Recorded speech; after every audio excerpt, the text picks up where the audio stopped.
नमस्कार, आप देख रहे हैं छोटा नागपुर लाइव और मैं हूं दशरथ प्रधान। झारखंड के नगर निकाय चुनाव को लेकर बड़ी खबर सामने आई है। पिछले 2.5 साल से टलते आ रही इन चुनावों को लेकर अब रास्ता लगभग साफ हो गया है। राज्य सरकार को शुक्रवार को मिली एक बड़ी रिपोर्ट ने इस प्रक्रिया को और आगे बढ़ा दिया है। झारखंड राज्य पिछड़ा वर्ग आयोग ने शुक्रवार को ट्रिपल टेस्ट की फाइनल रिपोर्ट नगर विकास विभाग को सौंप दी है। इस रिपोर्ट की पुष्टि आयोग के सदस्य नंदकिशोर महतो ने की है। यानी अब राज्य में नगर निकाय चुनाव कराने की राह लगभग साफ हो चुकी है। इसके साथ ही राज्य निर्वाचन आयुक्त के पद पर अलका तिवारी की नियुक्ति भी कर दी गई है। दोनों अहम कदम पूरे होने के बाद अब सरकार की तैयारी दिसंबर या जनवरी तक चुनाव कराने की है। अब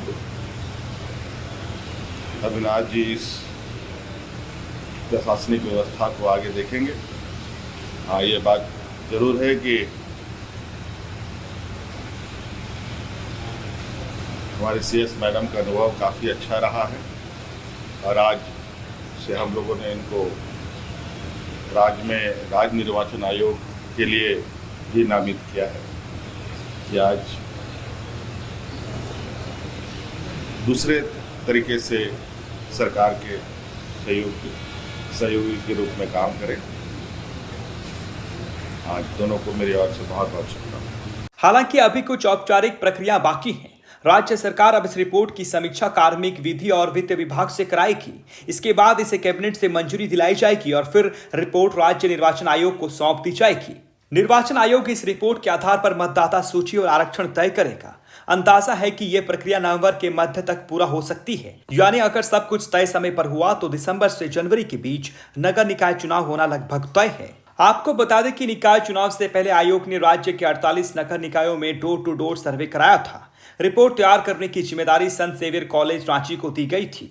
21 अगस्त को कॉलेज के प्रिंसिपल डॉक्टर फादर रॉबर्ट प्रतीप कुचूर ने यह फाइनल रिपोर्ट आयोग के अध्यक्ष जानकी प्रसाद यादव को सौंपी थी। रिपोर्ट में हर नगर निकाय में पिछड़ा वर्ग और अत्यंत पिछड़ा वर्ग के मतदाताओं की संख्या का विस्तृत विवरण दिया गया है। इसी आधार पर अब निकायवार आरक्षण तय किया जाएगा। राज्य सरकार के पास अब मार्च 2026 तक की डेडलाइन है। अगर तय समय पर चुनाव नहीं कराया गया तो राज्य को भारी आर्थिक नुकसान झेलना पड़ सकता है। 15वें वित्त आयोग की अनुशंसा के तहत झारखंड को 3 वित्तीय वर्षों की राशि से वंचित होना पड़ सकता है। 16वें वित्त आयोग के अध्यक्ष अरविंद पनगड़िया ने 30 मई को रांची दौरे के दौरान साफ कहा था, अगर इस साल चुनाव नहीं हुए तो केंद्र से मिलने वाली अनुदान राशि रोक दी जाएगी।